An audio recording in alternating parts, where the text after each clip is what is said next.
Good evening, everybody. My name is Brent Sleep. I'm the chair of the Department of Civil and Mineral Engineering, and it's my pleasure to welcome you to this distinguished lecture today by Professor Jinhua Zhao from MIT. This is part of our Civil and Mineral Engineering Distinguished Lecture Series, and also today being co-sponsored by the Mobility Network. So I'm going to start off with a land acknowledgement. So I wish to acknowledge this land on which the University of Toronto operates. For thousands of years, it has been the traditional land of the Huron-Wendat, the Seneca, and the Mississaugas of the Credit. Today, this meeting place is still the home to many Indigenous people from across Turtle Island, and we are grateful to have the opportunity to work on this land. So it's always great to see such a tremendous turnout for these distinguished lectures that are transportation related. Every year, I think transportation wins the prize for the widest and greatest and most number of people coming out from not just within the university, but from outside the university as well. So a special welcome to those who are coming from outside of U of T. I'd like now to introduce Professor Eric Miller. Professor Miller is a professor in the Department of Civil and Mineral Engineering in the transportation area, and also the director of the Mobility Network. So, Professor Miller.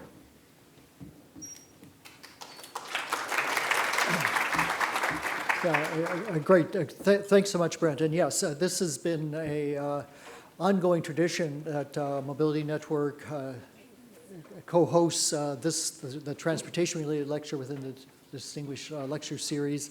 I think it's been a huge success, and it's so good to be back in person and see everybody in the room rather than having to just do things virtually. So very, very much want to welcome you all here. I think we're in for a really good discussion, and looking forward to it. So it's now my pleasure we're handing a baton from person to person to introduce the moderator of today's session, which is my dear colleague in Civil Mineral Engineering, Professor Marianne Hatzopoulou, who's also the Canada Research Chair in Transportation and Air Quality and runs her track group and is all things emissions and greenhouse gases, both measurement and modeling. So with no further ado, turn it over to Marianne to take control of things.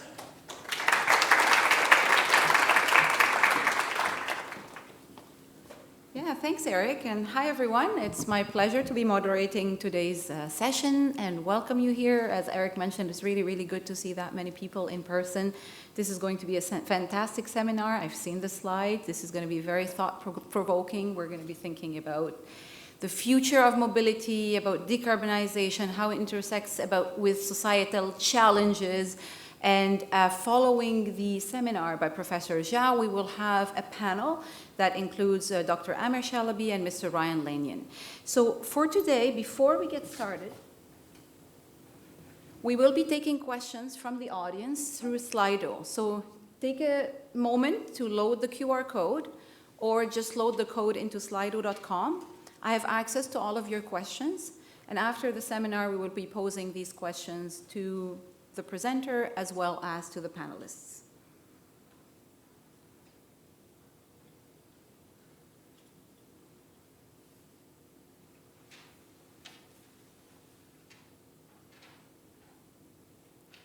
And as you do that, I'll be more than happy to start introducing our speaker today, Professor Zhao, who is Associate Professor of City and Transportation Planning at MIT. He founded and he directs the MIT Mobility Initiative, which brings together research, education, entrepreneurship, and civic engagement. He hosts the MIT Mobility Forum, and I'm sure many of us are on his listserv and get all the fantastic seminars from across the globe.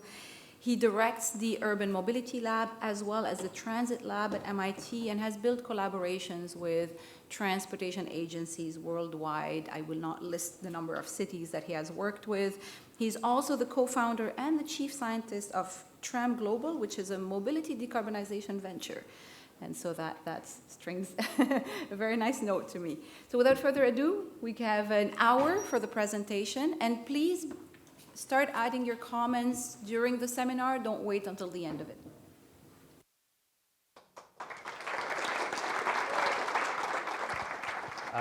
Great. Thank you so much, Marianne, for the kind introduction. And also, I'm really grateful to Professor Eric Miller and Brent Sleep for really hosting this event. Good afternoon, everybody. Thank you for joining at the end of the day. I see many of the students and alum of both University of Toronto and MIT for joining us. So I'm really excited to be here today. So I titled this Behavior Computation as a two particular perspective I want to introduce to you. So therefore, instead of giving a specific project, I want to introduce a way of looking at transportation that I find rewarding, right? So over the time, throughout human history, we invented a fantastic set of technologies that help us move from point A to point B. Many of MIT, University of Toronto actually contribute to some of this design and implementation of those systems. But the question is the technology innovation necessarily translate into the betterment of the transportation mobility system? That's the question I would ask. I mean, how many of you been to China before?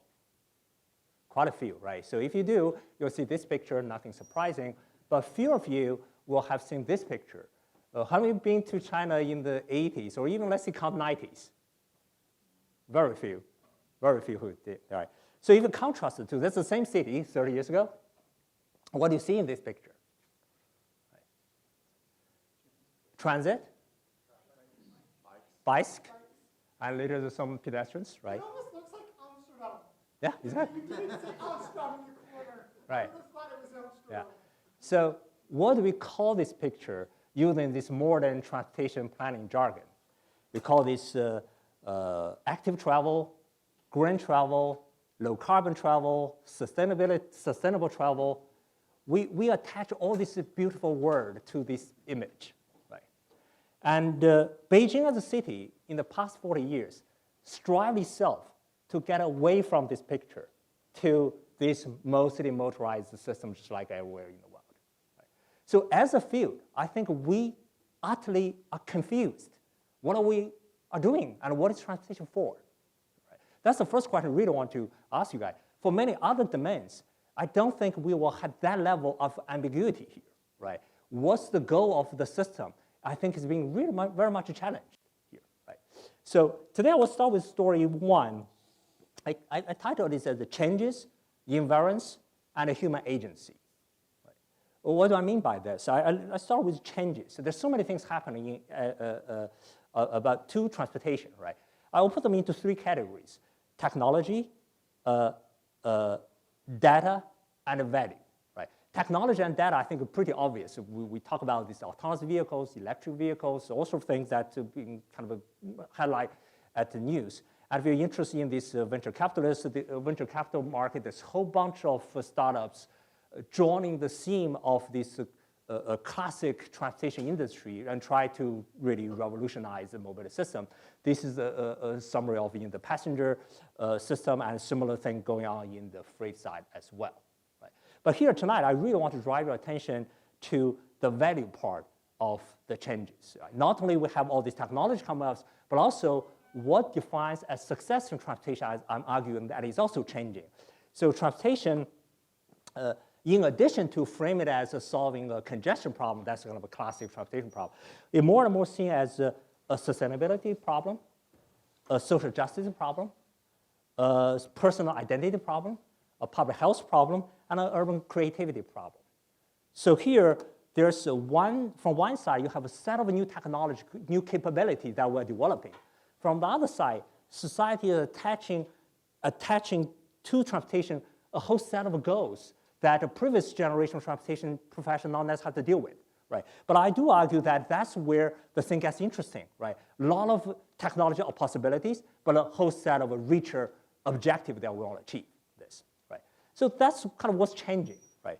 But I also want to ask, what's invariance in the system? Despite all these kind of new technologies, new social agendas, what remain the same, right? What do not change? Here, the many of them, let me give you two examples. The first one is geometry does not change, right? If you take, say, Queen Street here, yesterday we're talking with a few students here talking about what's going to happen to Queen Street. If you look at the per meter of the street, how much throughput to get in, the geometry is geometry. It doesn't evolve, right? From what we can see that the basic structure of the cities are not going to change dramatically in the next foreseeable future there.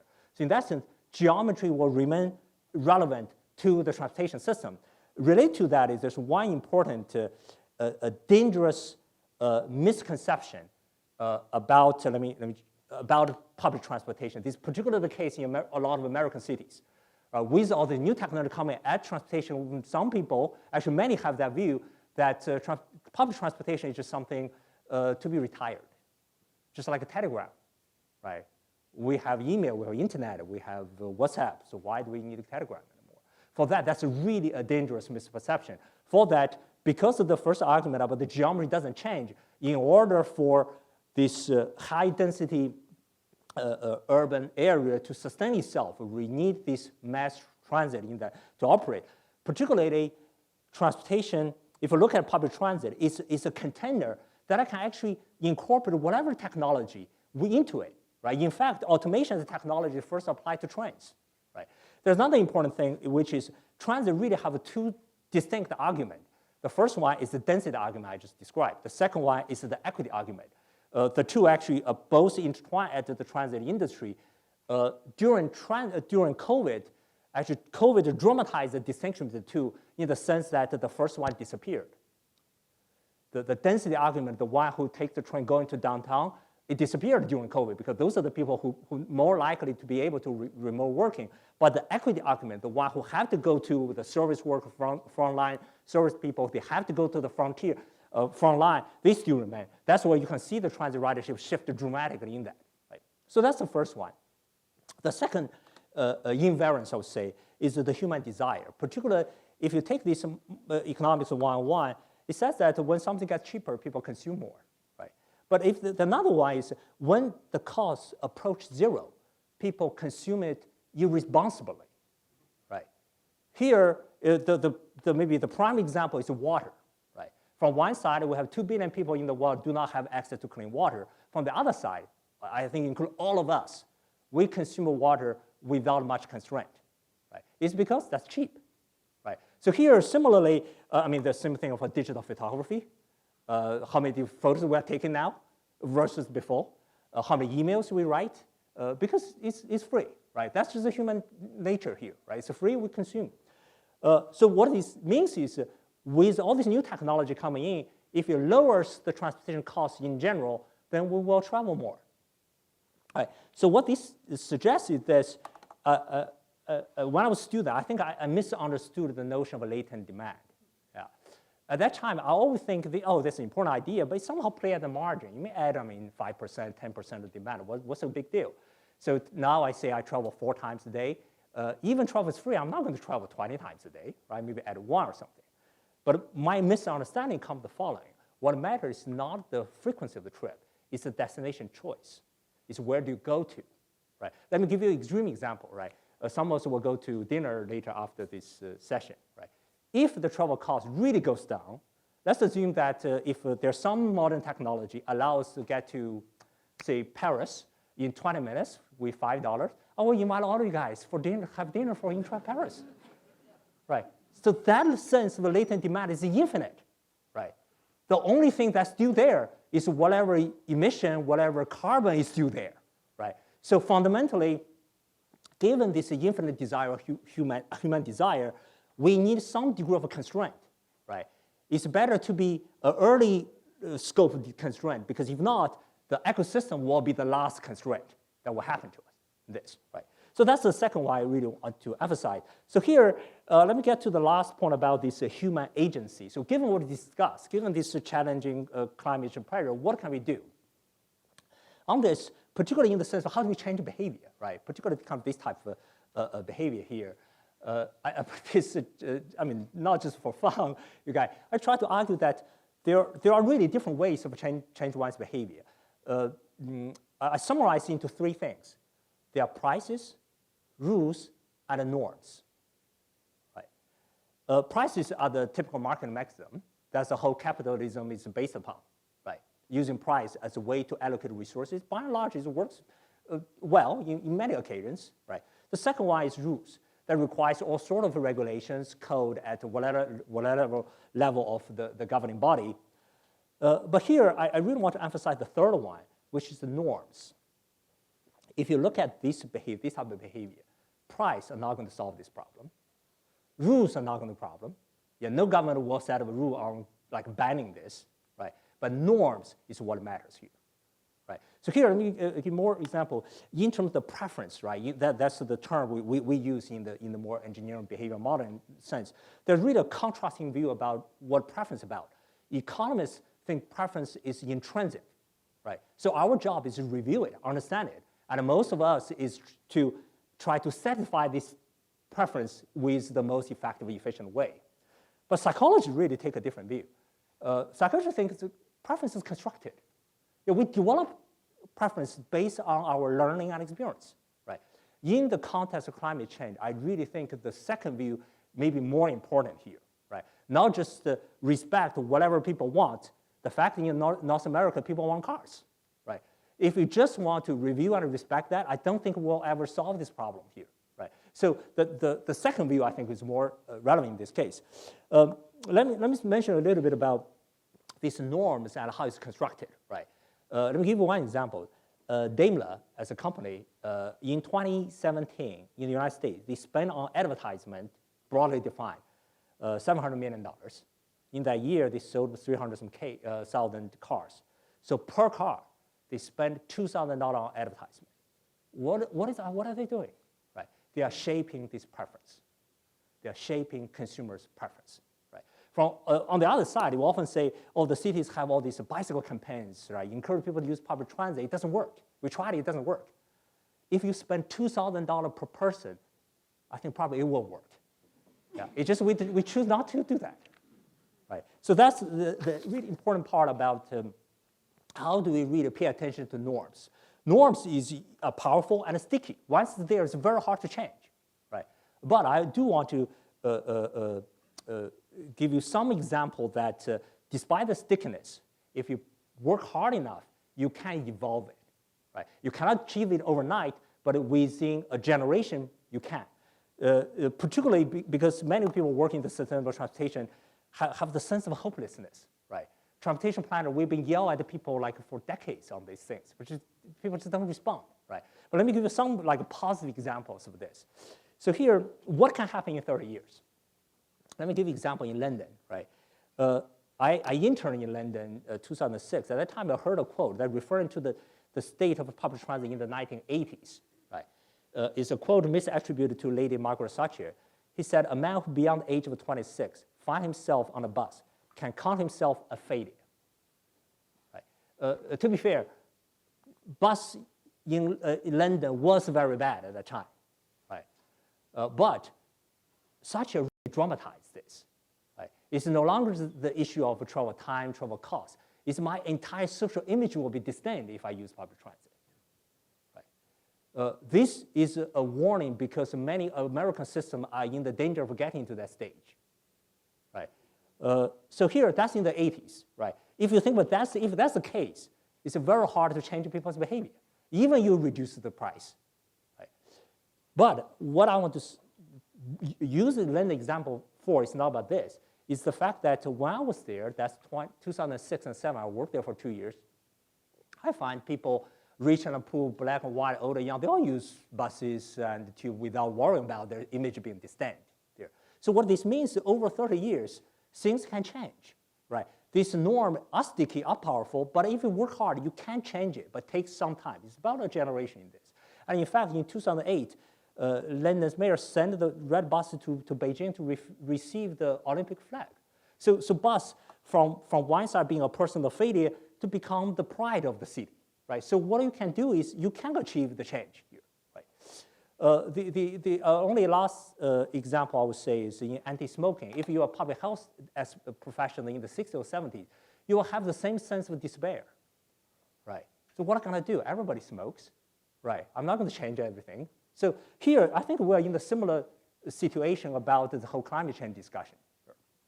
All right. So that's the first part. I want to mention what are changing, what are the key invariances, and what can we do about it, right? So let me get to the second part. That's actually to the whole theme of the title now, what defines the future of mobility.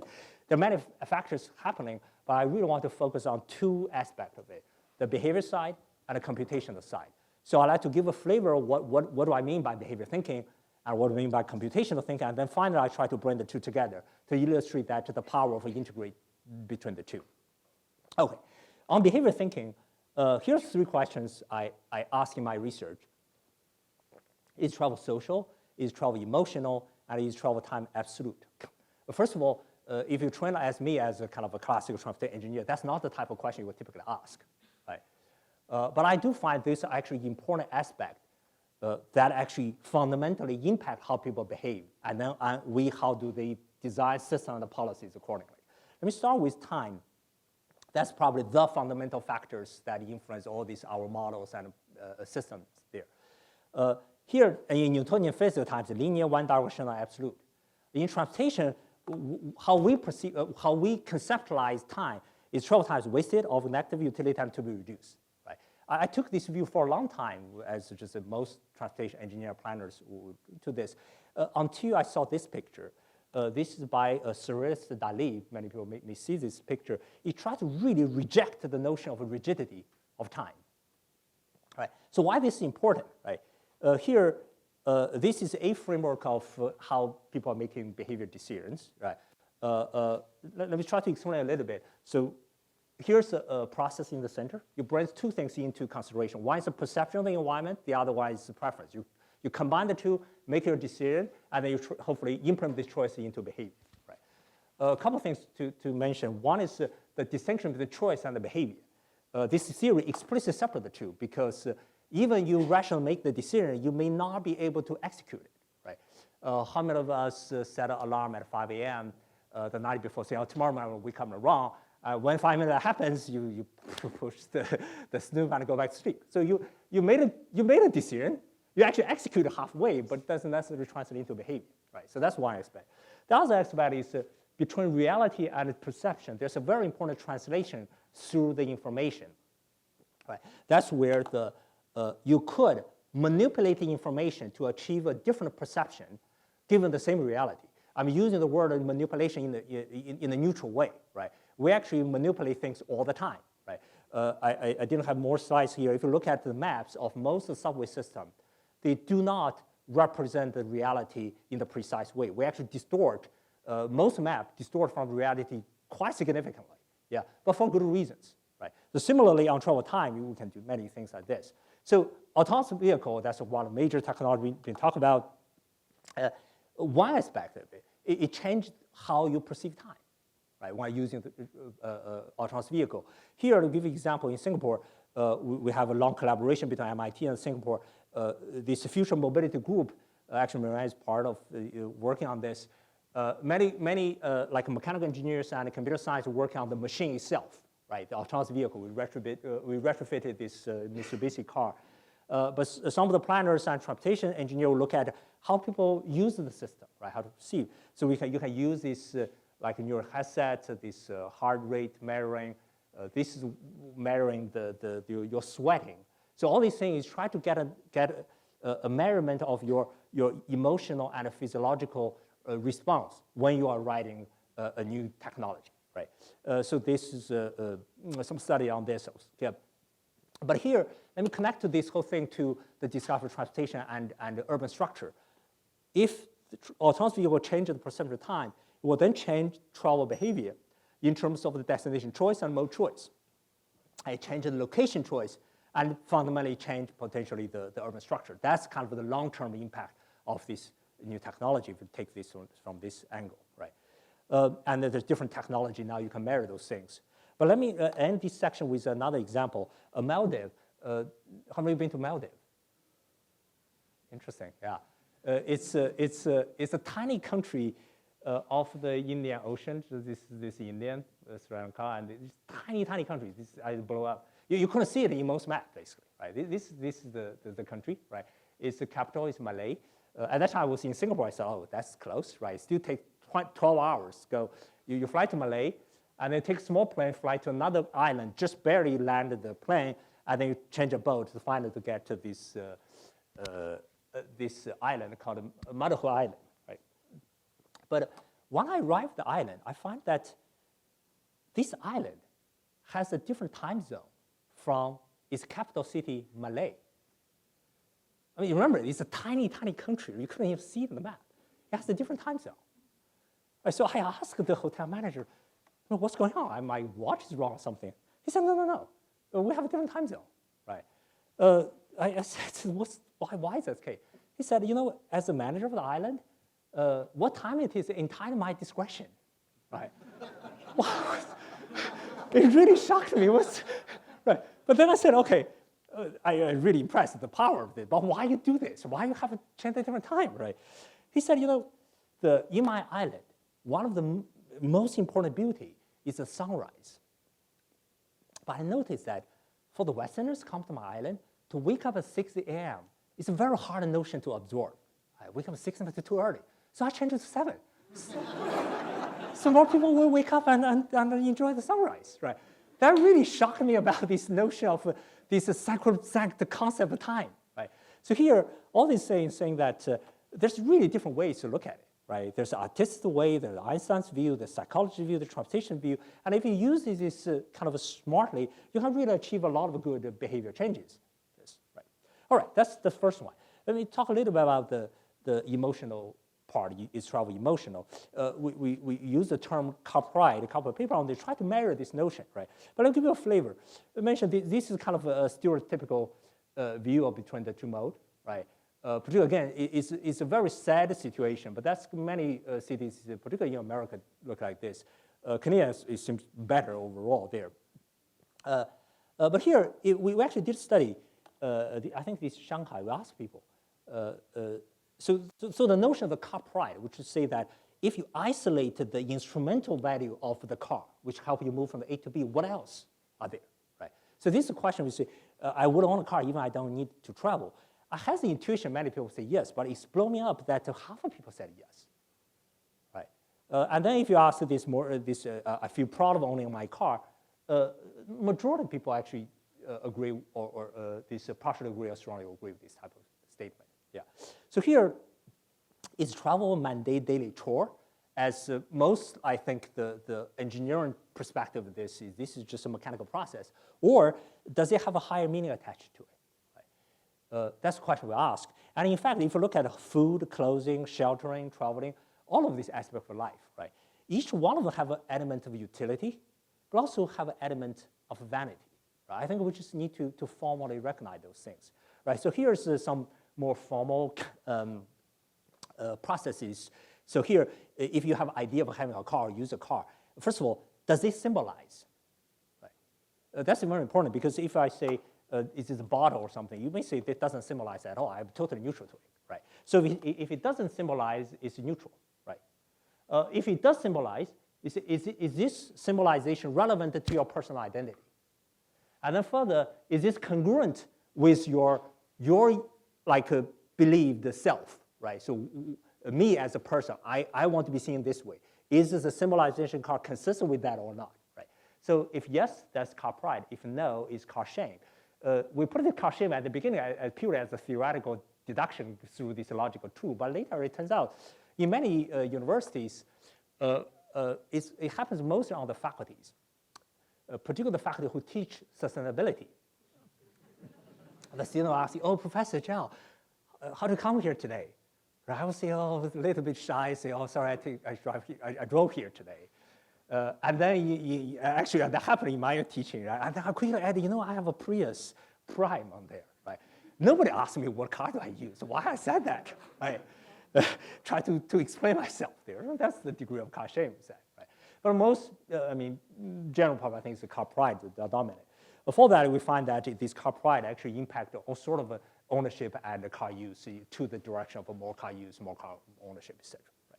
So then we had a kind of luxury of conducting a survey across 51 countries, this kind of mobile phone-based survey, right? So we're able to do an international comparison.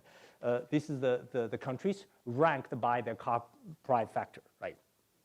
So to the right are the countries have the highest car pride. These are Kenya, UAE, India, Vietnam, Philippines, Malaysia, Thailand, Egypt. To the left, the lowest car pride are Japan, Ukraine, France, Greece, Chile, Austria, Switzerland, Denmark, Germany, Spain, right? You can see some patterns already there, right? Then the dark dark dots represent the developed country. Developed country in general have a lower car price, as it should be, as we will suspect the case, right? Except United States, right? Not too surprising there. Canada, I think, is in the middle somewhere. I forget. Yeah, here. It's about, with China, it's about here, right? The middle level. Yeah. And then on the developing country side, this is actually an important part. The people in these countries has a higher desire of a car, as is indicated, but their consumption capacity is being compressed because of the low income, right? But with economic growth, which we hope to happen, this desire will be expressed, right? That will lead to a lot more car ownership in that. Right? Okay, so that's the emotion side. Then I will touch a little bit on the social side. Many of you saw this movie called Ants, right? So ask why ants don't run into traffic jam. Well, we do. Think about them. They don't have intelligent transportation system. They don't have traffic light. They don't even have Google Maps, right? But why they can coordinate? So this is the type of question we try to look at. So how do you take a sociological perspective to look at transportation? Right. One example is this, what we call the social mobility sharing. Uber, Pool, and Lyft Line, they are the examples where the company tried to introduce this ride sharing, right? So two people physically sitting together on this, right? In that, in terms of the research, right, we started with very much a physical view on this, right? So there are two trips with similar origin destination, close enough travel time window, and you can put them together, right? So this is a rather complex process, but it's a definable mathematical problem, right? Many of the researchers, maybe many here, including contributed to this solving this sharing problem there. But we try to argue that for people to share a ride, it's a lot more than physics. Right? There are many things. It's about psychology that we didn't do it well. The first time I recognize this is the following. We find that this ride-sharing algorithm, if you apply them to FedEx putting boxes versus Uber putting people, they work exactly the same way, right? So you can see, oh, that's the brilliance of mathematics, right? Once you solve a problem, you can apply it universally.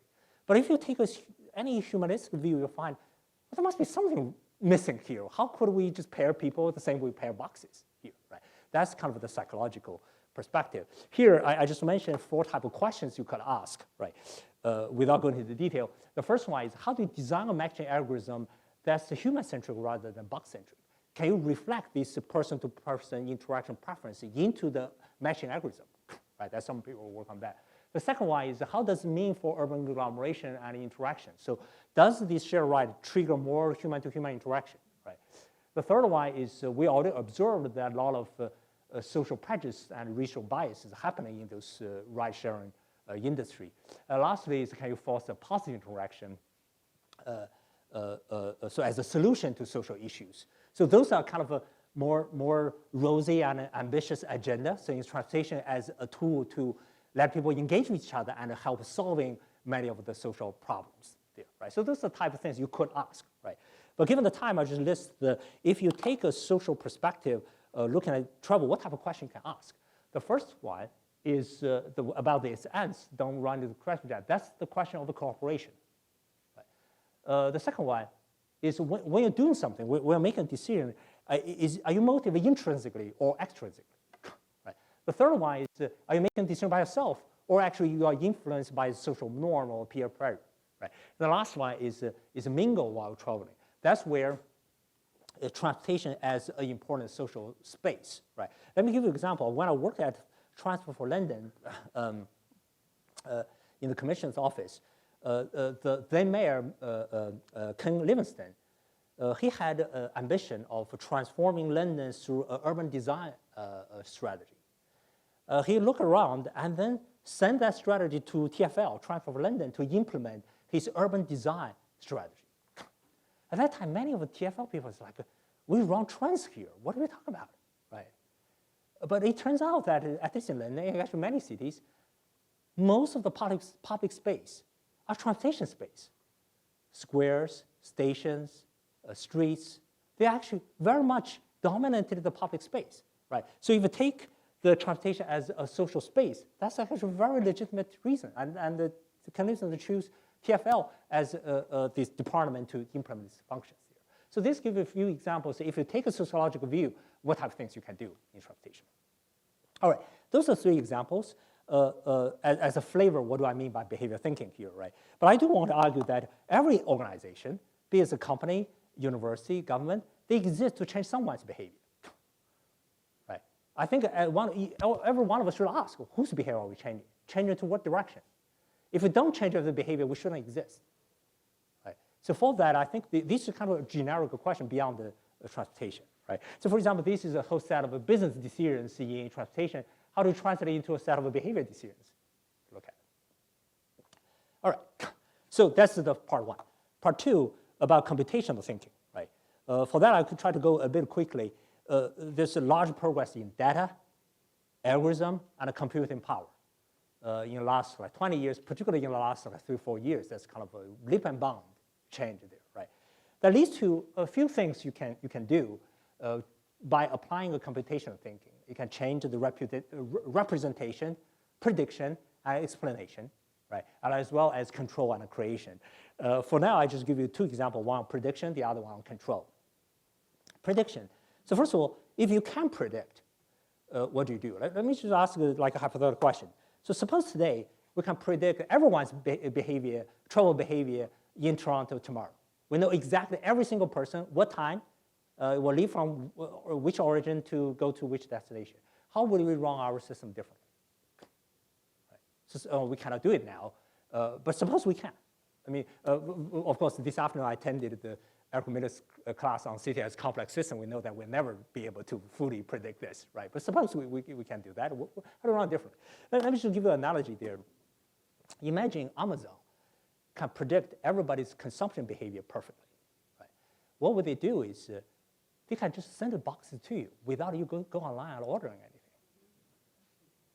Right? Why do you have to go to online saying, I want a pencil, I have a tower or anything? They know what you want. They just send it to you, right? For a few occasions, they predict it wrong, you can return the box. Right? Amazon is to contaminate this. They are not doing that only because the prediction capacity is not that high yet. Right? But with today's development of this big data, how much we can observe your preference, it may reach quite high level. It doesn't need to be 100%, right, for this to happen. Right? So here, just one example in London, we actually did a project which is individual level mobility prediction, saying that based on one's travel history, suppose we observe 2 years of past history entirely, can you predict the next trip, including the travel time, origin, and destination? Right? If you look at this, a user in the morning will decide travel or not, what time to travel, from where to where. This is quite a complex decision chain. Right? So can we predict this? Well, first of all, if I show you this picture, without even explaining what the legend means, you can get a sense of this. Probably describe a person's kind of spatial temporal profile there, right? This is at home, this is the work or school, this is kind of the transition period, the transportation or other activities. You can see a lot of patterns in this, right? Actually, based on this pattern, you can predict people's behavior to quite a high degree. We use a natural language model called N-gram model to predict this. We can achieve about, say, for origin, you can predict to up to 90% level, destination 80%, departure time 70% level there. If it turns out the spatial aspect, people have a stronger sense of regularity than the temporal side, right? They're not 100%, but you can predict to quite high level. So if that, with this, what can we do, right? You can provide better transportation information. I'll give you an example.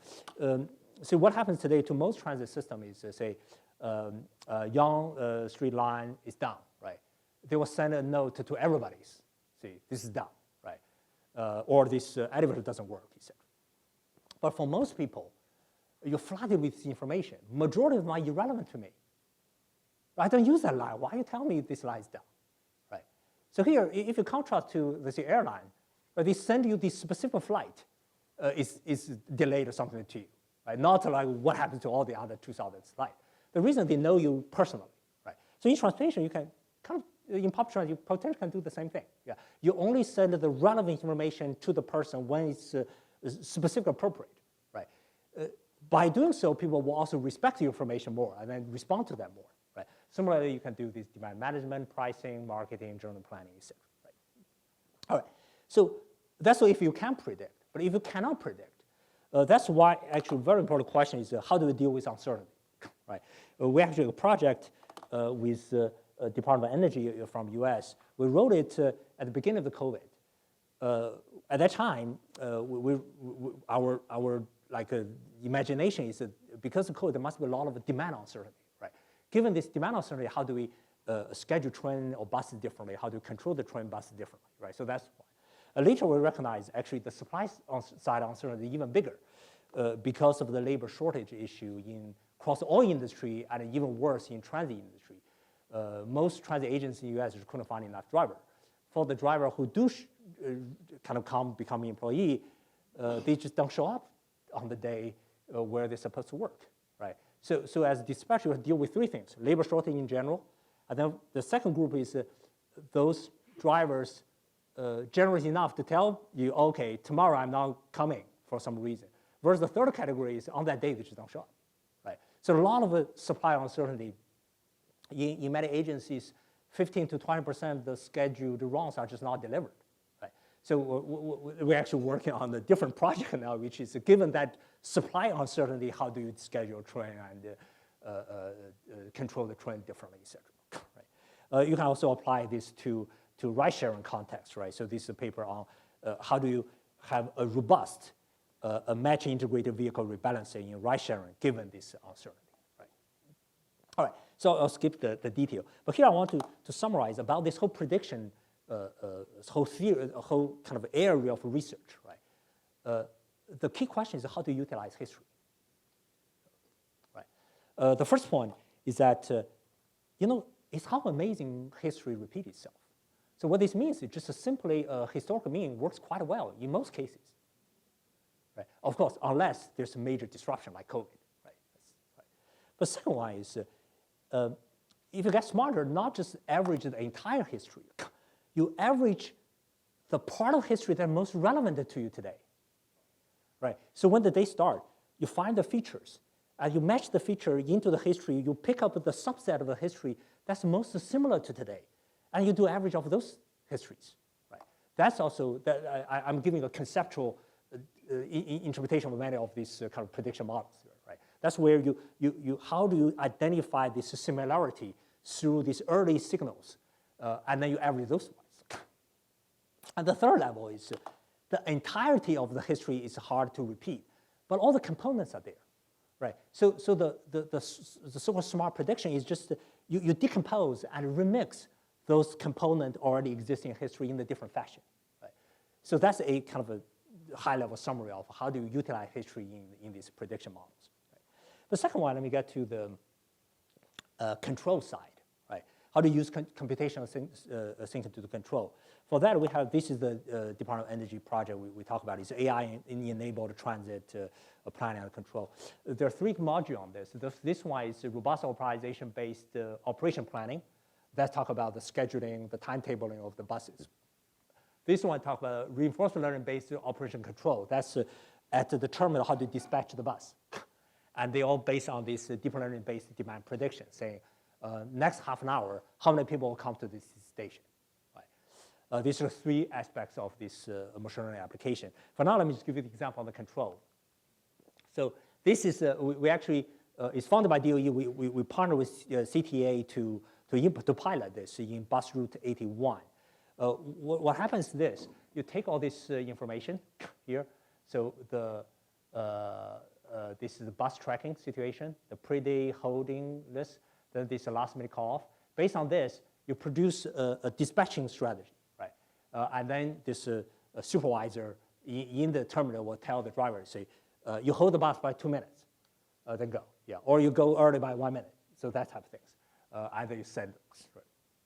So what we develop is basically this collaborating with Joyce Rodriguez and Harris Chrysopoulos from Northeastern University. Then we say, how does it actually improve the services, right? So this is to say that given the fact that we have a labor shortage, given the fact that some drivers just don't show up the other day, right? We should solve this problem in the long run, but for the moment, we cannot solve the problem. What do we do in the control?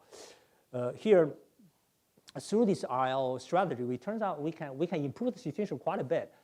This is the AM peak performance, we can actually reduce the average waiting time by 37% just by spreading the bus in an optimal way through this reinforcement learning control. This is actually I'm really excited about this because RL has been used to play Go, play Atari games, right? We really like this actual real-world implementation in the public transit context. It actually worked quite well. Yeah. All right, so that's a flavor of our computational thinking. Let me get to the last part, right? So behavior computation, when you combine them, what can we do? I put them into three categories, right? What can we do about the individual? So understand individual behavior and how to model better. About system, how to design system, make it more effective or interesting. And also about cities, how do we describe and represent cities? So I'll give a few flavors. The first one is about behavior theory and machine learning, how to combine them. Yeah. I was having a chat with Brent Sleep this afternoon about these kind of domain-specific models versus these data-driven computational models. Right?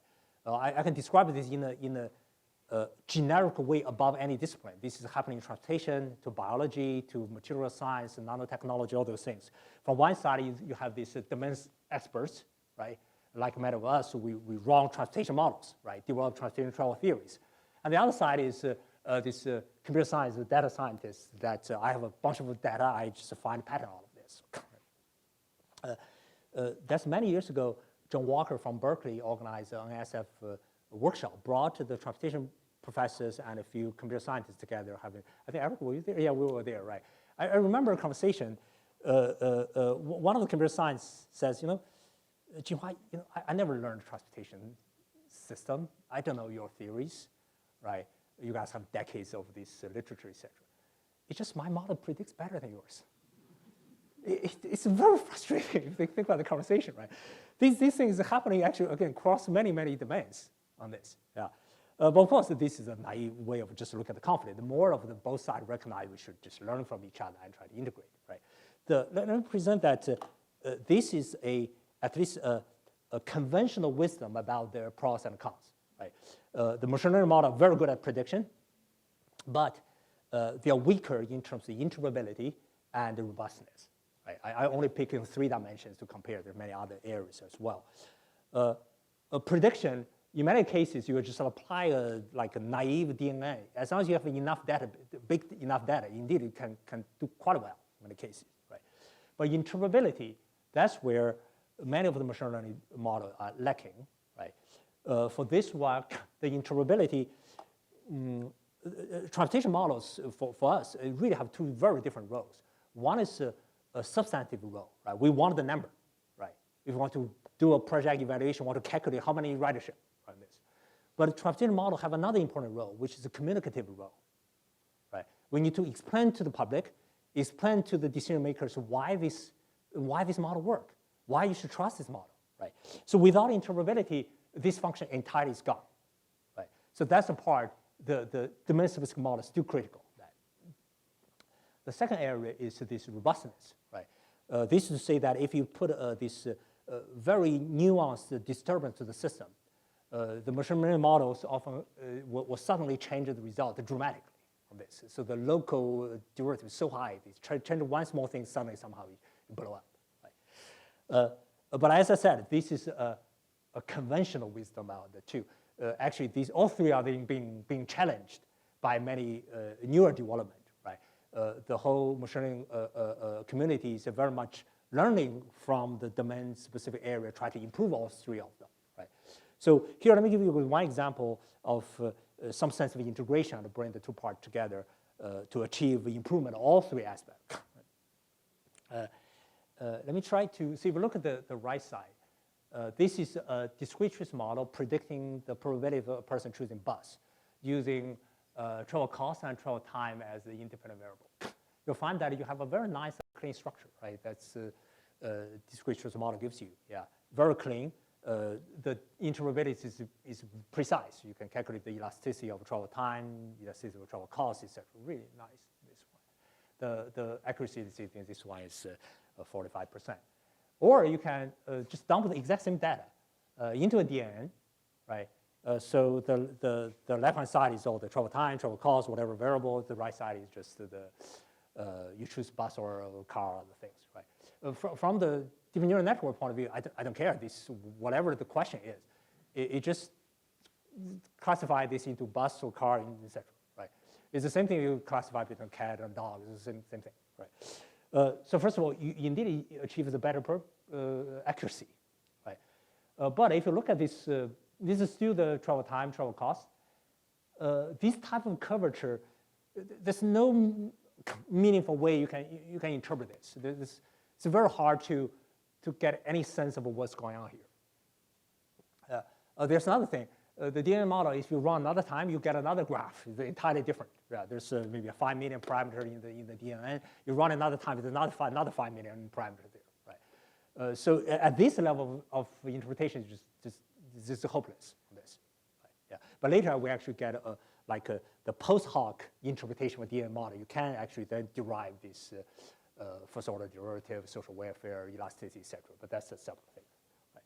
So here the key thing I want to show you is we developed this kind of a mixture model. If I bring the two together, we have this the discrete choice model, the classic transportation model at the core. Then we add this deep neural network to it. So we end up something like this. I do think I actually like it because it kind of follow a rough structure that it can still make sense, right? Travel time going up, you probability going down. Travel cost going up, probability going down. So you can still see a pattern. But the deep neural network added a lot of these local nuances that the classic model just doesn't have the capacity to represent those things.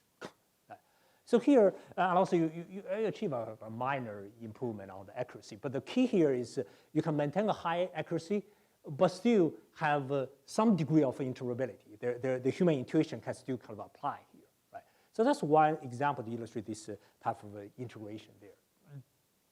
In a way, you can use the theory as the backbone and use the neural network to add these local details to that. For that, we just describe a little bit about this behavior perspective artificial intelligence.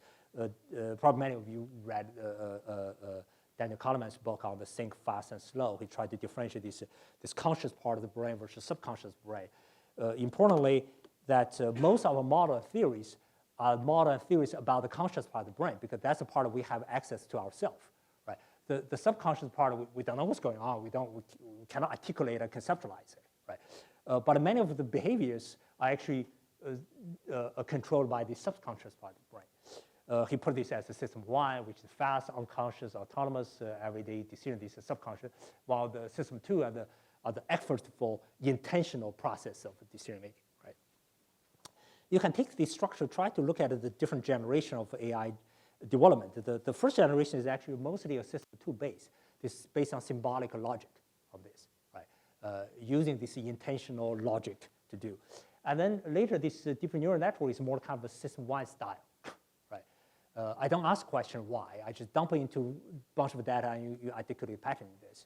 But most of our AI experts try to agree that the future is of AI development is actually bring the two together. Yes. All right. So that's a few examples about this machine learning behavior theory and some of the behavior AIs. Let me give you another example. Is how to bring the two together to design this integrated autonomous vehicle and public transit system. Right? For that, if you look at autonomous vehicle, you can say, oh, it can be demand responsive, it can direct to origin destination, individual comfort.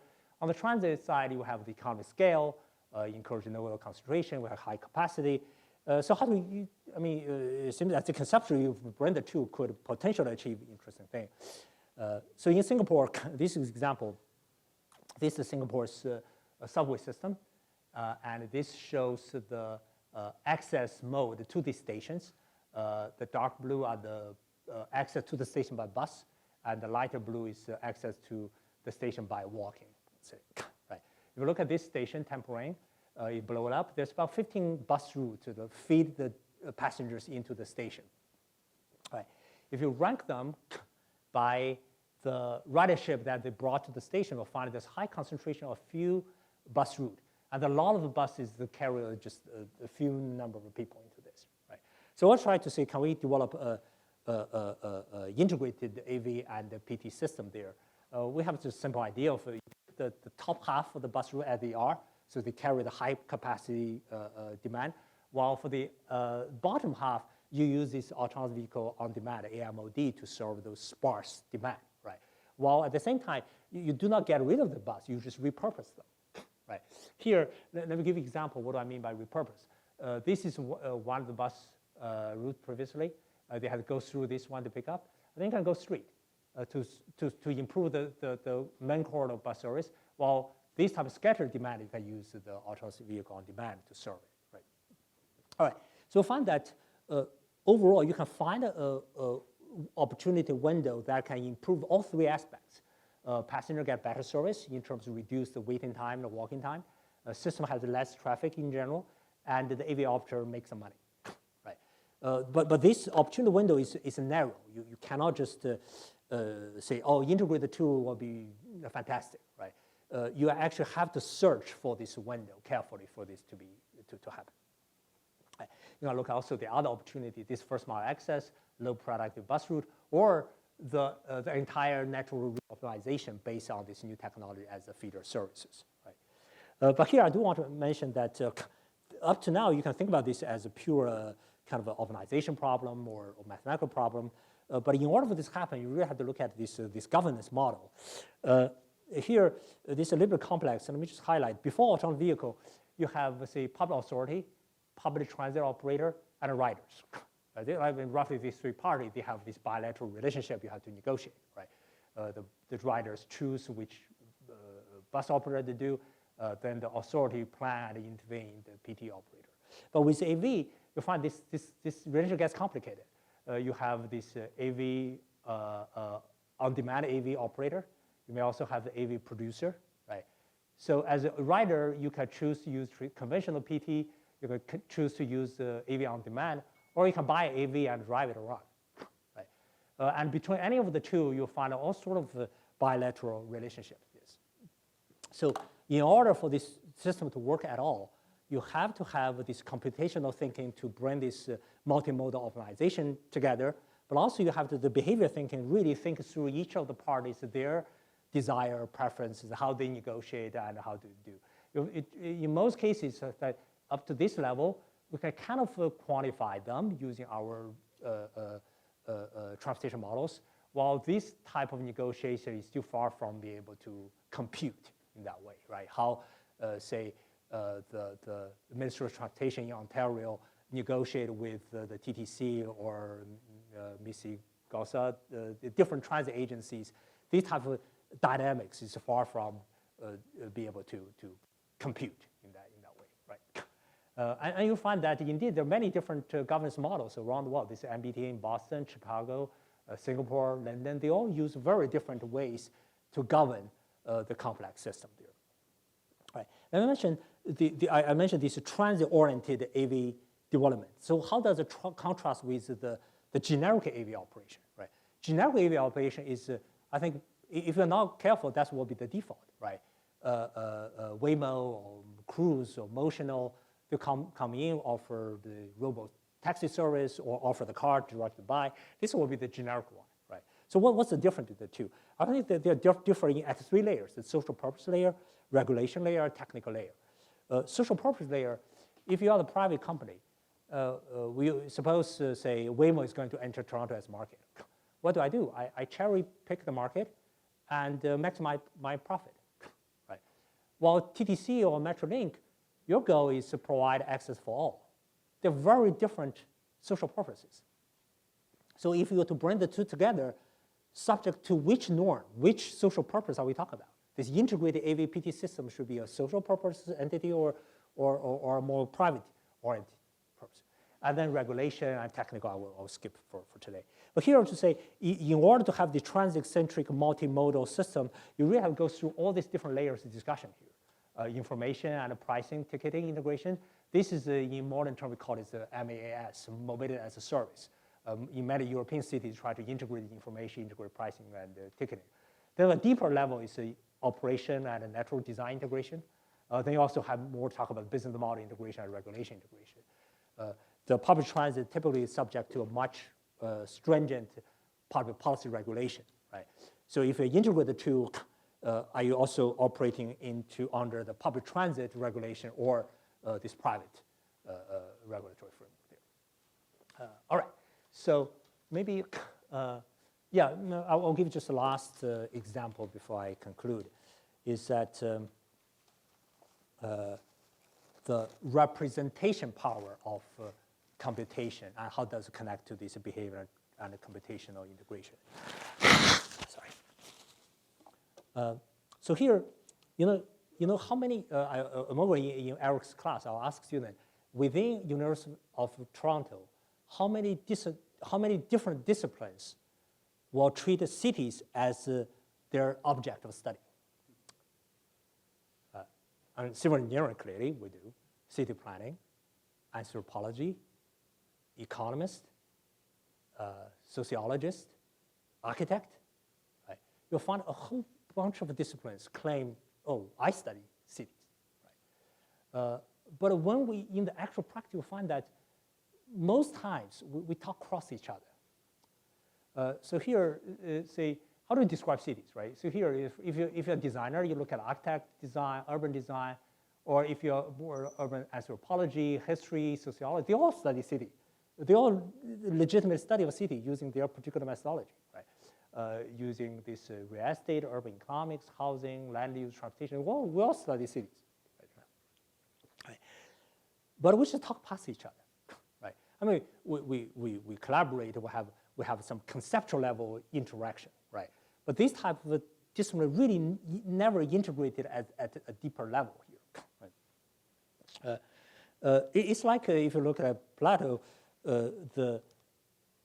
whatever object in reality, depending on your perspective, you only see a projection into a two-dimensional plane, right? Depending on which perspective you take. Yes, right? So many ways we study city in this uni-channel way. Not only that, we'll find that the instrument with which we study city are also very different. If you're an architect, you use images. Right? If you use a historian, you write books. Right? If you are like urban economist, you use numbers. Right? If you're a translation person, you use networks, you use graphs. Right? We find we use very different instruments to describe it. Right? So here, this is from Shenghao Wang, who is now assistant professor at University of Florida. Okay, yeah. He tried to say, can we really look at a multi-channel view of cities? So this is Chicago, right? You can have numbers, you can have graphs, the networks, you can have images, you can have natural languages. But here, can we integrate them? So here, so this is a kind of a generic function. If you want to predict something or understand something with a set of independent variable x. But can we generalize x into numbers, images, languages, and graphs? Right. So here, for example, if you were to predict auto ownership, you can put numbers, income in it. You can put images, like street view images in it. You can put languages in it, Twitters, Facebooks, or Wikipedia. You can put graphs, and road network into this, and predict ownership. Right. Here, is it possible to unify this? Right. We find that the deep neural network potentially can provide that foundation. Right? This is one example of bringing the numeric data and the images is using this encoding, CNN encoding into the latent space and then predict the trail behavior. You can also encode the road network into this trail behavior. So the goal is really we can bring all these perspectives together. Right? This really I try to see as how do we use this behavior thinking, but enabled by the computational thinking, so we have a fundamentally connected way of looking at cities. Right? Okay, so maybe I'll stop here, and later I will talk about mobility, MIT Mobility as an institution. If you're interested, that's a different one. But let me just give you the concluding remarks here. So story one, we mentioned the changes, invariance, and human agency. Story two, I argued that behavior and computation are the two key drivers of the future of mobility. And three, I can talk about mobility initiative as an organizational innovation to that, right? But here, really bring the two together in the following sense. The behavior thinking is really good at identifying opportunities. while computational thinking is the one who offers the foundation and the solution to it, right? My research really try to bring the two together, and you bring them together to shape individual behavior, design system, and reform policies, right? This is what I will leave with you. Thank you, guys.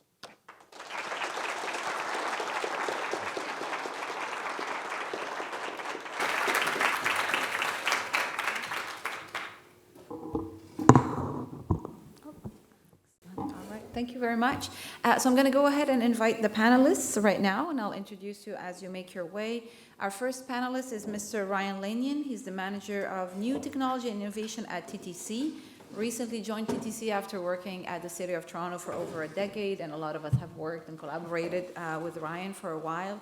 He's been working in local government for more than 20 years, starting out in demand management, online ride matching services, and more recently, he led the West Rouge automated shuttle trial and developed the Transportation Innovation Zone at Exhibition Place.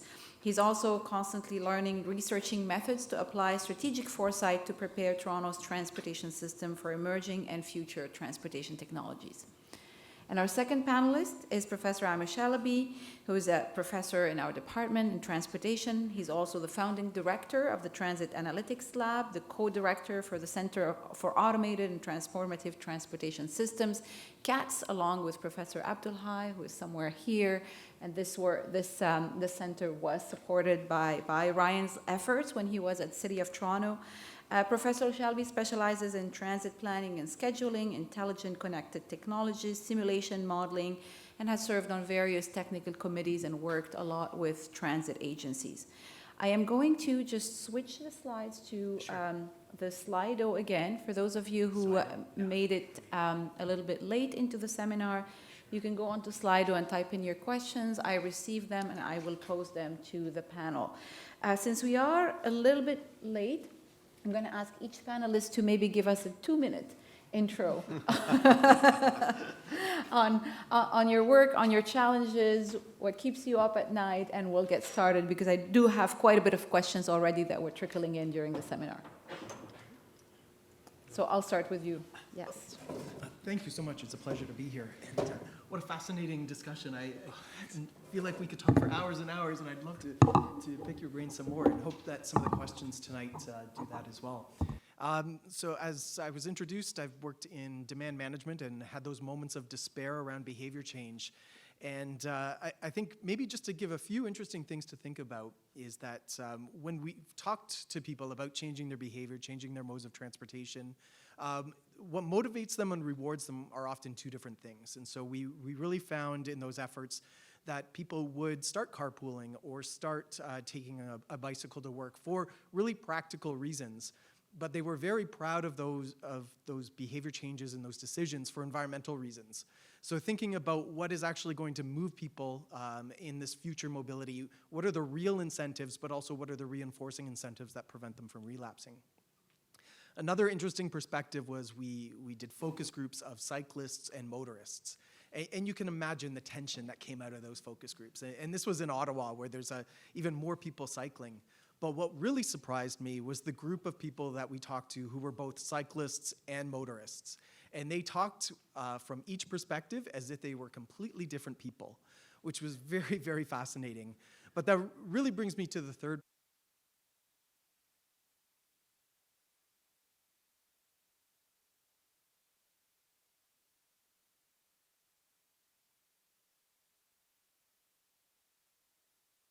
system. As we're looking for people to change their modes of behavior and the transportation system adjusting overall, changing the balance of incentives and disincentives, how people react is how they would react as if somebody else was making that change, not themselves. So I think to the point of the psychology aspect of the future of mobility, it's incredibly important because people are going to react perhaps a little differently than they might even anticipate themselves. So looking forward to your questions and very happy to be here. Thank you.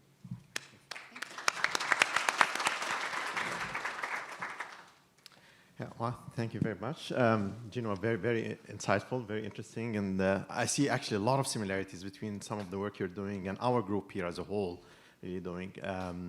But actually starting off, that picture of Beijing 30 years ago and actually of present day also reminded me of my own home city, Cairo, where I grew up, and again, growing up, it was the same thing. Everyone predominantly used public transit with an aspiration to have a car of their own so that they have their own independence and so on. Fast forward, 3 decades later, now with, meager investments in public transit and large-scale building of highways and suburban communities, again, it's really got a lot worse now with, everybody relying on the car and so on and so forth, but with again, a lot of really pride, what you called, car pride, scoring very, very high. I think it showed Egypt, among those on the right side. But actually coming closer to home here, where Canada is a country of immigrants, actually the Greater Toronto Area has about 150,000 people or more every year, new immigrants who settle in this region.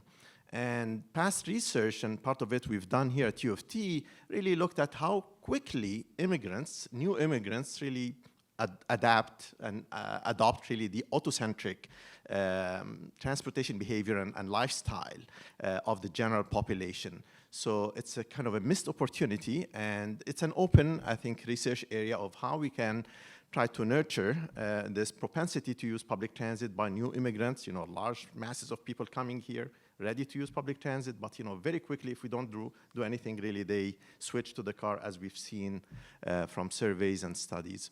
The other thought that I had was you articulated very well. The future of transit really is, future of cities will have transit as the core of the mobility system. And it brings a question of how we can integrate those new technologies. And even before really looking to the shared automated and systems and so on, which might be a little bit into the future, more immediate challenge really is how do we integrate those sort of mature technologies like on-demand transit, for example. When you ask any transit agency, what kind of guidance do you have to decide on on-demand transit, want to switch, for example, a fixed route with scheduled services into on-demand transit or vice versa? And the answer is no, nothing. It's just by professional judgment and so on. So I think there's a lot of need to develop some guidance. This is coming from research, I think, labs and communities to really help the transit industry provide them with guidance, and also, forecasting tools. You talked a lot about forecasting. Also, the ability of our models to forecast ridership, for example, of future on-demand transit or automated vehicles and so on. So I think there's a lot of food for thought, and thank you. Absolutely, thank you.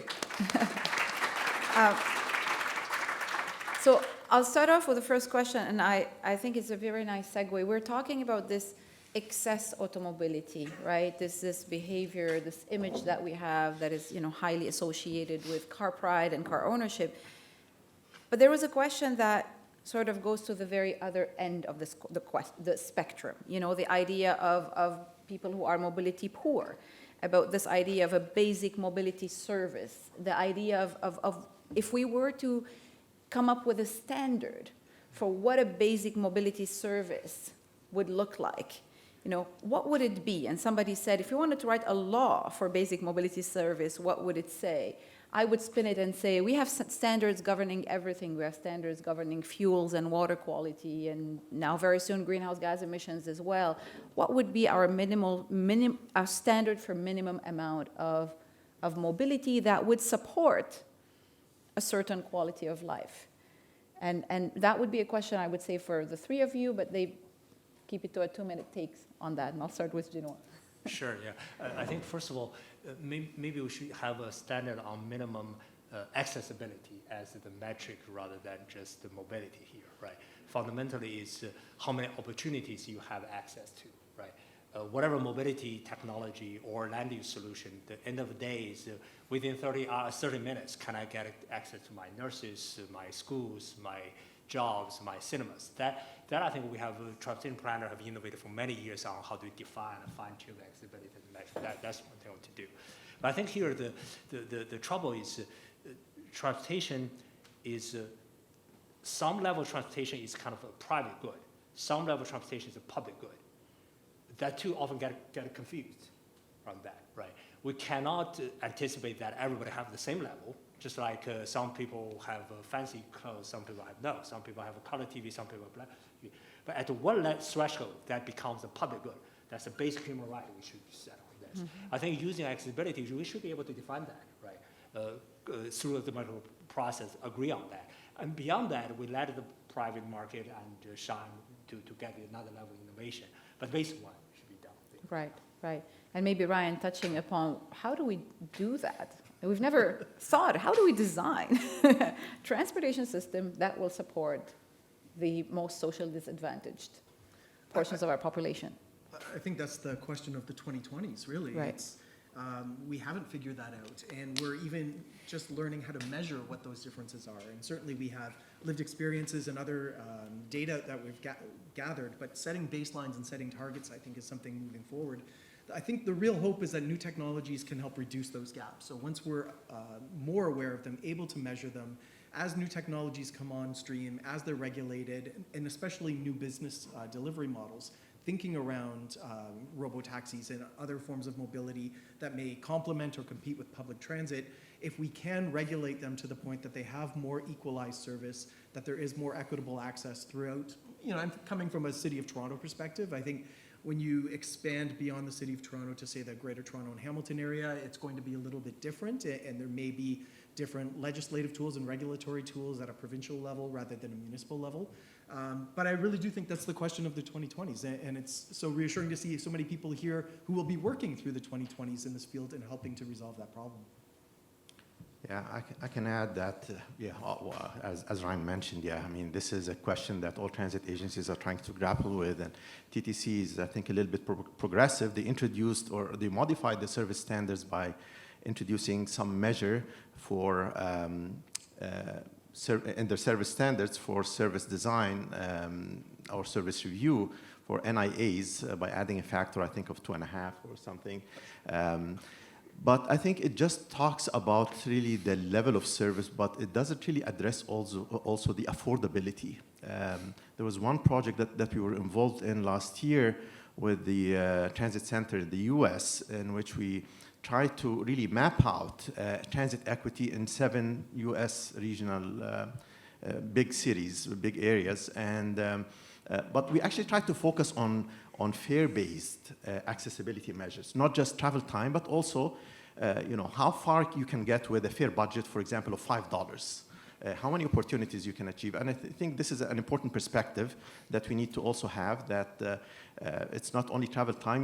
We've always only focused on the availability of service and travel time accessibility measures, but we need to also introduce the cost element to it as well. On the affordability, I add that in Boston, one of our students, Jeff Rosenblum, did a random control trial where we find an extremely low income group, right? We randomize 50% of them, just give them a card, but still keep the original price. The other one, give them a 50% discount. They measured what happened to their travel. The observation is that they increased about 30% of the trips, right? They were asked, so where do you go for the 30%? One that surprised us is actually to go to the healthcare trips. We thought if you're healthcare, you would have gone anyway, right? But that's not the case. Many people have this chronic disease. They just forego the trip because they couldn't afford the transit. That's ironic because if you compare the cost of a public health versus transit is trivial compared to the public health. But because people couldn't have access to it, they forego the trip to have health on that. I think another interesting thing to consider is, as we've seen in the last 3 years, the real luxury is not to travel, to not need to travel, to be able to work from home. And that's been a very stratified experience throughout society. And so it's become a luxury for those perhaps who had the best access to mobility in the first place. So considering how we can expand that option to reduce the amount of travel that's required for people, I think, is another layer to that consideration. Thank you very much. This is very interesting.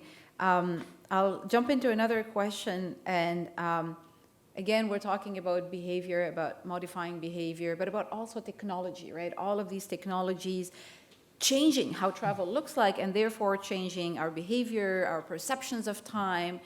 And when somebody asked, do you think we still have time to get through the change that technology will bring given the urgency of climate change? And then I will rephrase that to say, yes, we are in a state of climate urgency. We need to act fast, but the real sustainable changes actually require longer timelines to occur. And so how do you kind of marry these two concepts of climate urgency, the need to act fast, and not necessarily being very action biased, and then thinking that technology is going to save us? I mean, at MIT, there's a huge debate between the technologists versus the behaviorists. It's hard to see who will win here, right? One, I mean, you can imagine I'm more on the behavior side of things, but during COVID, the technologists get a strong evidence on their side, which is the behavior change. Even people facing imminent public health crisis, Americans do not act. Right. So climate change 50 years ago. Yeah. So that's really, really sad on this, right? But last week during the MIT Mobile Forum, hosted Robin Chase, he gave a talk about reject the notion of electric vehicle as the #1 solution to climate change transportation. Try to argue that that's good in terms of decarbonization, but there are many other aspects of transportation, on safety, on equity, or for that the EV cannot address, right? That's very much reliant on the behavior change side. Mm-hmm. Yeah, I think just to pick up on that where trip elimination and changing land use and densifying cities and providing more mixed use within cities can help to reduce the trips overall. Looking at what we're ordering, what we're consuming, and the freight movements associated with that. The race, I think, against climate change is going to be very challenging because it's not like we can confidently say there's this date that we have to meet everything by. And so even with that urgency, people don't necessarily act. So I think we move as fast as we can, recognizing that we're changing entire systems. So the TTC has been adopting electric vehicle buses or electric buses, but we only have so much capacity to charge those buses, to manage those buses. We can't just switch the entire fleet of thousands of buses overnight. And so that's going to take some time, but I think we can keep moving as fast as we can possibly keep moving to mitigate climate change effects as much as possible. Yeah, just a quick comment. So I don't think there is really any option but really to continue to invest in public transit in the short term. I mean, if we want to really be on that course of tackling the climate change and making any meaningful impacts, we need to continue to invest in public transit while integrating the new technologies. The new technologies are not really going to solve all our problems, environmental problems and so on. So public transit is a proven solution in big cities in particular. In our case here in Toronto, we're trying to catch up now after a few decades of really no investment in public transit. So I think that's the solution, I believe. Mm-hmm. And I'm going to just ask you, Ryan, because you're the only one on this panel who works in the real world. and I don't know how much you can say about decision making at TTC or institutionally, but have you found that there is at all any changes in how decisions are made and how conversations are going on at TTC or in the city enabled by the climate urgency? Is this changing anything? Yes, I think, but only in the last few years. So, right. I've been working in municipal government for 20 years, but it's really the last few years where you can see the systemic change in that procurement policies are integrating climate considerations and social equity considerations, which they didn't 5, 10, 15 years ago. I also think there's a little bit more license now to fail, which is critical for government because with new technology, not everything is going to be a grand slam. There are going to be some technologies that do not work out as we anticipate, either because they weren't implemented properly by the public sector, they weren't developed fully by the private sector, whatever the case may be. But that opportunity to experiment and that social license to experiment I've seen widen up in the last few years. I think as decision makers and the general public have realized there are new technologies and we need to get ahead of them. If government just sits behind and waits for these technologies to become perfect, it will be too late. We need to be trying things now. And that was really the impetus for the automated shuttle trial that we had in West Rouge, we knew the technology wasn't going to be immediately possible to replace buses, and that was never the intention.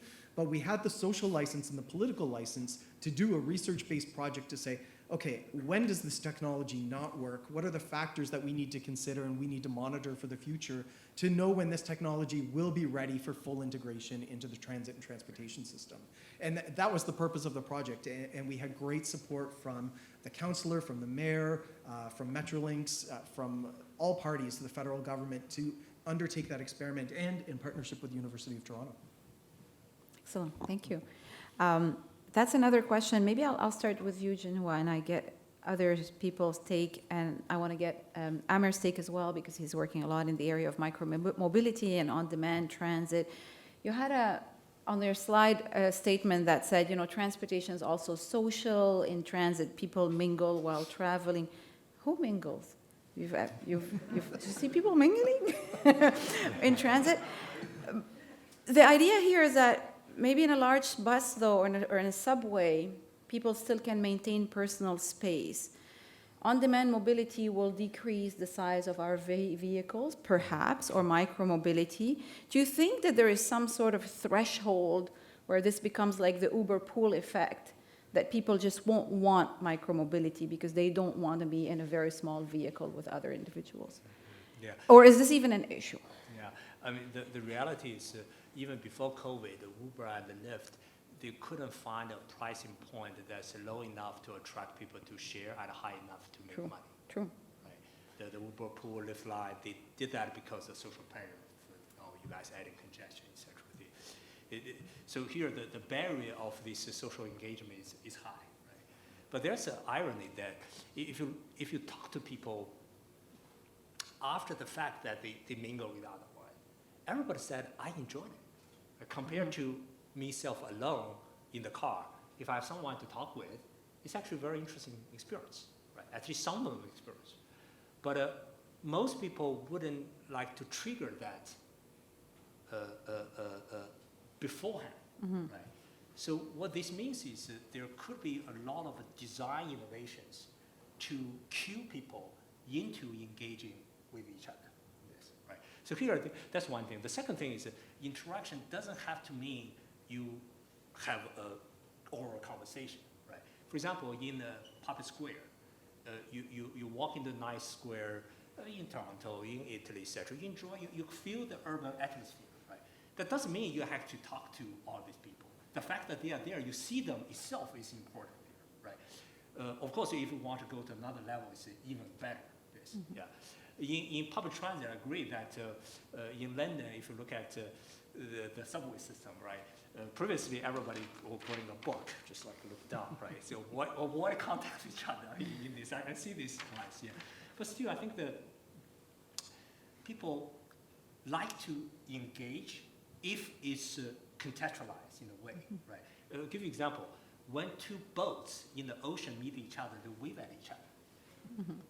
It didn't happen. If you drive two cars, you honk at each other, right? So there's a desire to engage. Right. But we haven't designed a mechanism to induce that out. Yeah.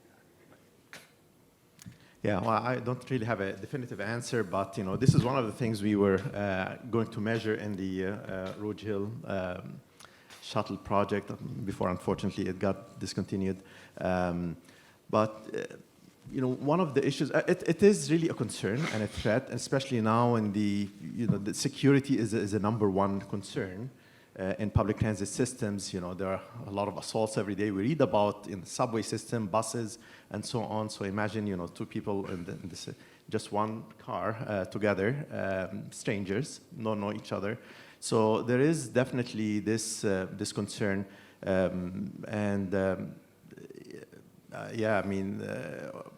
we need to really think about that because security is really one of the biggest concerns now for public transit. Ryan, do you have any comments? Yeah, it's kind of from the old world. It feels like old technology, but when we were working with workplaces to encourage people to carpool, we had online ride matching, and we allowed for the companies to close their groups. So only people within the same employer would match to get over a bit of that social barrier. And if they did match, we had some kind of suggestions of, sit down, have a coffee in the cafeteria, et cetera. But aside from even stranger danger or anything else, if you had two technology companies in a business park, they didn't want their staff matching with each other because of poaching. So the social factor can be more than safety. Sometimes there's an economic incentive to not do it as well. Yeah, and I think somebody had a follow-up question on how do we deal with the common view that public transit may be more a dangerous option compared to the car. And I know Professor Daniel Posen was teaching me the other day about the perception of risk and the dread effect, that the more dreadful a very unlikely event was, the more risky it is perceived, which has nothing to do with frequency of occurrence, but more just the effect. So all interesting thoughts. This is a question for you, Amer, and somebody was asking, how can we attract more companies and scientists to conduct research in the field of public transportation? I'd like to add and say, what are the burning questions that are not yet answers? What do we yet really not know? And what kind of partnerships do we need to support the translation of that research into the real world? And maybe you and Ryan can sort of tag. Yeah, maybe I can have a stab at this. It's no secret now that transit agencies are very data rich. I mean, they have sensors are being instrumented, or buses and transit vehicles and stations and facilities have been instrumented with a lot of sensors. So we actually have a lot of information, a lot of data about the transit system, but we don't really translate this into decision making very well, or at least we're not really harnessing the full potential of this data. Simultaneously, I think that there is also advancement in new methods, machine learning and AI and so on, and Professor Zhao showed us a few examples.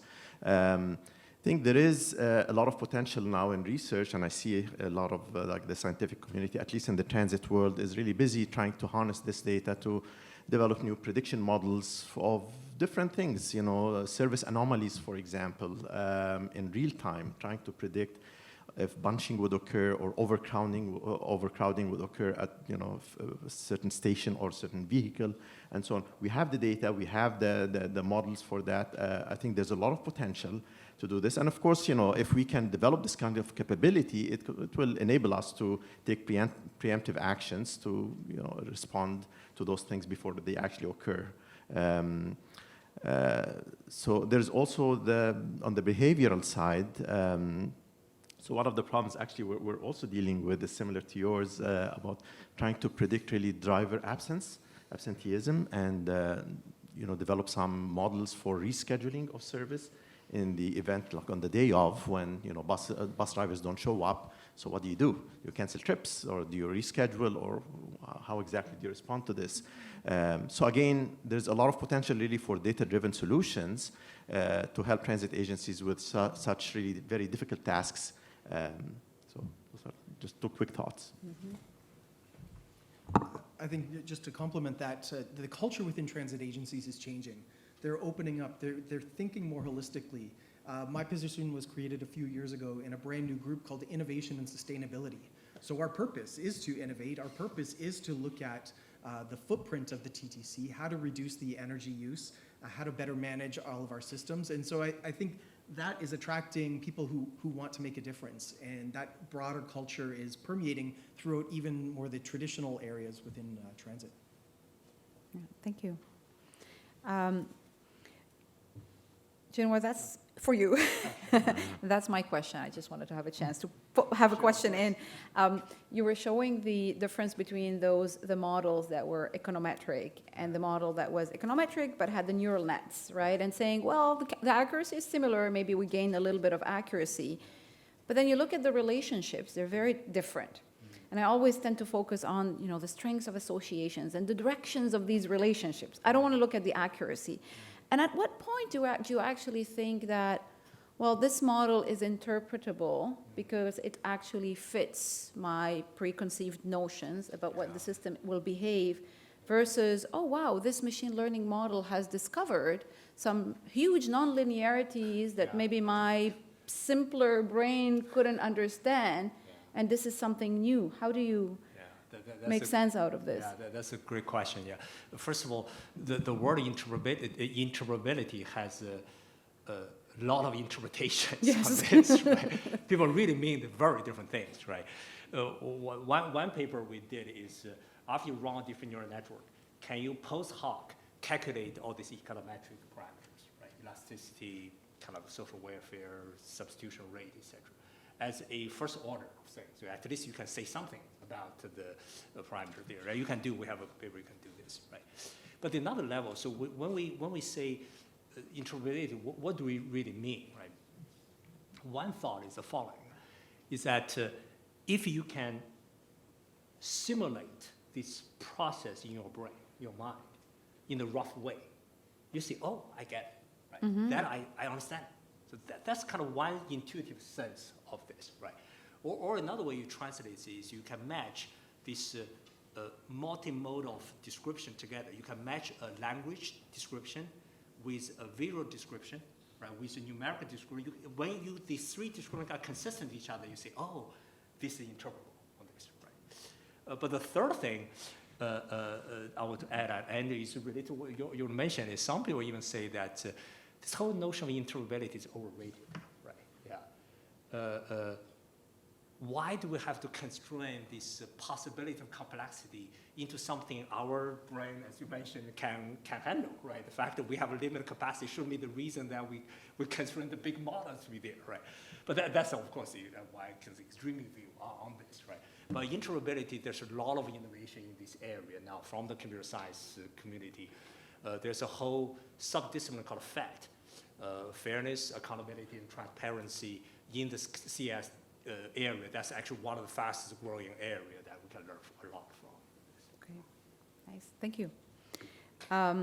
We'll shift a little bit to talk about bikes and active transportation, and that's a question we'll start with you, Ryan.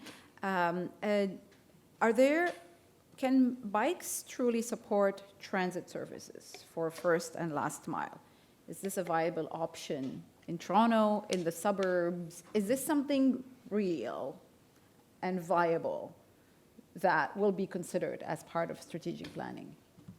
Yes, absolutely. And I think we've seen there are examples, particularly in Europe, where bicycles play that role to a very great extent. I think it's about the physical infrastructure, so the way that the road network or the cycling facilities are designed, whether they're integrated or separated, how protected they are, the land use, so the amount of travel distance, and then also sometimes the first mile can be easily accommodated, but the last mile may be a challenge. And so if services like bike share can accommodate the bike trip, or if you're able to bring your bicycle en route, which can be challenging when we had particularly high levels of demand on transit, you might not have the space to do that. So there has to be consideration at both ends. But I think, yes, it's definitely viable. Any one of us who's traveled or lived in Europe has experienced that and knows that it is possible to replicate here. Mm-hmm. Yeah, I'll maybe follow up, and maybe Amer, you can interject at this point. And this is a question from a not so anonymous proponent, Dr. Brendan Hemley here in the audience. It's been easier to shift norms concerning climate change in city center populations, right? And we're very Toronto-centric, of course, we always are. But how do we change norms in the suburbs that are designed around autos? And I think that really kind of follows up to this questions like, do we actually need to rethink transit in the suburbs? Do we have it right? Is it just a first mile, last mile question, or is there more to this? And I'll start maybe with Amer this time, and then Ryan. I can actually relate a little bit to this. I live in Mississauga, which is west of Toronto, and probably those of you who know the city, its downtown is actually in the middle of nowhere. It's called Square One, right? I mean, instead of deciding to have the downtown near the water, no, they just went in the middle of nowhere, built this humongous shopping center and called this downtown.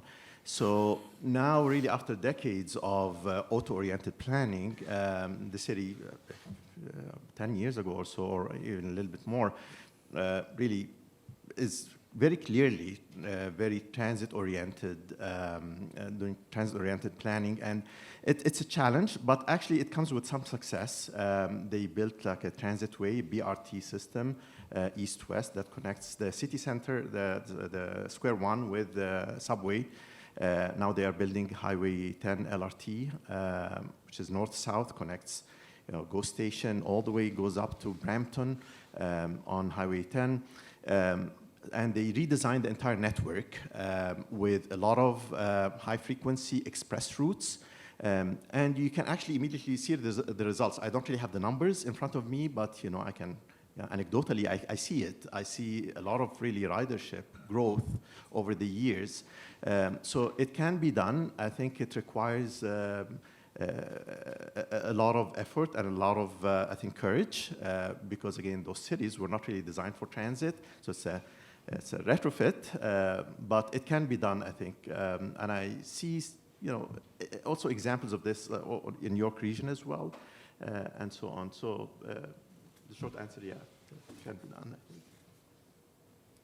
I think to add to that, the experience I had in Ottawa, the experience in living in a city in Sweden that was a commuter suburb to Copenhagen, is that the luxury of space means you do have some better options around cycling facilities. They're completely separated networks. If you've lived in Ottawa, you know there are trail networks that go all throughout the city. And so we had a higher proportion of cyclists in terms of our mode share in Ottawa than in Toronto, even though the climate is worse in Ottawa. And believe me, it's noticeably worse in Ottawa. But the facilities and the access were different. And I think the advantage of the suburbs is there is that space. The other advantage that we have in the GTA is we are just growing in leaps and bounds, and a lot of that is intensification. And so in areas where there are usually fairly decent mobility needs and transportation facilities, we're densifying and we're urbanizing.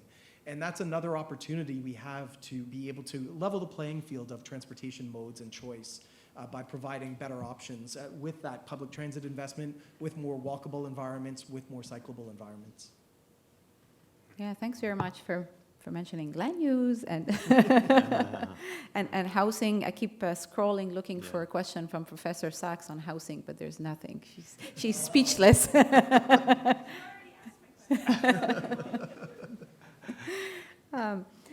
you want to add anything before? Yeah, I just say that there is a legitimate role for a car to play here, right? We really don't want to go to the extreme. There are certain settlements within the foreseeable horizon. A car will still be the important instrument there, right? So for that, the electric vehicle is important there. Yeah. So here the question is, do we have this kind of a sensible allocation of those different modes? Yeah, but I really like Amer's point as well, that the onus is not entirely on the transit operator or the transit, the transportation agency to figure out transit, to knit to the region. Right. Municipalities have to think a lot also about their own developments and how they're. Let me add another anecdote on this. When you say the car culture is entrenched, give me one example. If you go to a restaurant in the mall, right, after the dinner, the waitress come here and say, "Oh, do you have a parking ticket I can stamp for you?" Right. If I come by train, nobody asks me to stamp my train ticket. Right. So I'm saying that every corner of the society is defaulting into car. Right. So every single part of that needs to change. Yeah. Excellent. I'll maybe wrap up. Maybe we'll have time for one additional question. So here's one, and maybe starting with you, Ryan, just about the ethical implications of using AI models and all of this information to balance the benefits of new technology to guide urban mobility decisions. Amer, you talked about the plethora of data that we have. Are there any ethical challenges associated with using all this data? So ChatGPT is fascinating, and I'm sure many of us have played around with it. If you ask ChatGPT to describe somebody who is potentially running for mayor, ChatGPT, at least not version 4, but the version a few months ago, would tell you that the person had died and their life was celebrated across Canada. But that person was in the news recently because that person is considering running for mayor. So AI is not quite yet reliable enough, I think, at least from this is a very accessible format. Behind the scenes, I can't really speak to that, but I do think it was really sobering for me to see AI put that out. And I don't know, where did it get that information from? And there was so little transparency behind that conclusion that it really made me skeptical about it and gave me a pause around the use of AI. And so I'm sure there are many others who can speak to more detail than I can, but I think as a policymaker and someone who is working within government, it's an interesting tool right now, but not something that's even quite there yet for us to consider. Right. Amer? Yeah, I share the same thoughts as Ryan. It's a very interesting development. I think there's a lot of potential, but really it's yet to be seen how best we can use those capabilities. And what are the questions that we can ask ChatGPT, for example, or other AI tools that really we can reliably get answers for? Because so far, it returns a lot of inaccurate information and even lack of really understanding of where the sources are coming from. We don't really have any citations. How reliable is this? And so we need to really think of what kind of questions we can ask and how this could improve or really play any role in our decision-making process. All right, and closing remarks to you, Jinhua? Sure, I'm more positive about the whole AI. Actually, here, but that's actually a whole weakening from the CS community to do that. If you're interested, Russell Stewart from Berkeley, I think, is a main contributor to this. There's different schools on this. There's a digital utopian, but there's one more dominant now. It's called beneficial AI, right? They treat this as a technical question, right? What they frame this as called alignment problem, right? The AI potential has challenges that it's not like AI is evil in any sense. It's just that technically we haven't aligned the AI design from the human preference on this, right? So if it treats it as a technical question, there are a lot of innovation going on into this. I do see this immense opportunity that can bring in, right? I was chatting with Brent about this Khan Academy, which is one of the most respected organizations in the world I know. Cell Khan is now using the ChatGPT to develop a customized version of this Khan ChatGPT to help tutor the kids, right? So when you give a mathematical problem, the kids will say, "Oh, give me the answer." The chatbot will say, "No, I cannot give you the answer, but here's a hint, right? Hint 1, hint 2, gradually induce you into this later, right?" I find that's much more patient than I do. If I saw the third time I give up, I just give an answer.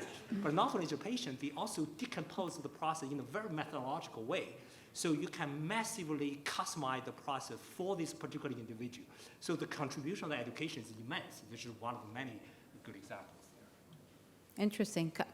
If you ever one day want to expand a Taylor series in 2 dimensions, Khan Academy is a great resource for that. It's my pleasure. I think we're going to wrap it up here because there's something else to thank you, Jinhua, for coming here, for visiting us, for your wonderful talk. So thank you to all the panelists. Thank you, Jinhua, for your talk. Right. And thank you all for being here. Before we go, maybe Eric wants to... So again, I'd like to add my thanks to Marianne for tremendous moderating, to the entire panel. It seems like we only have gifts for the visitors. So I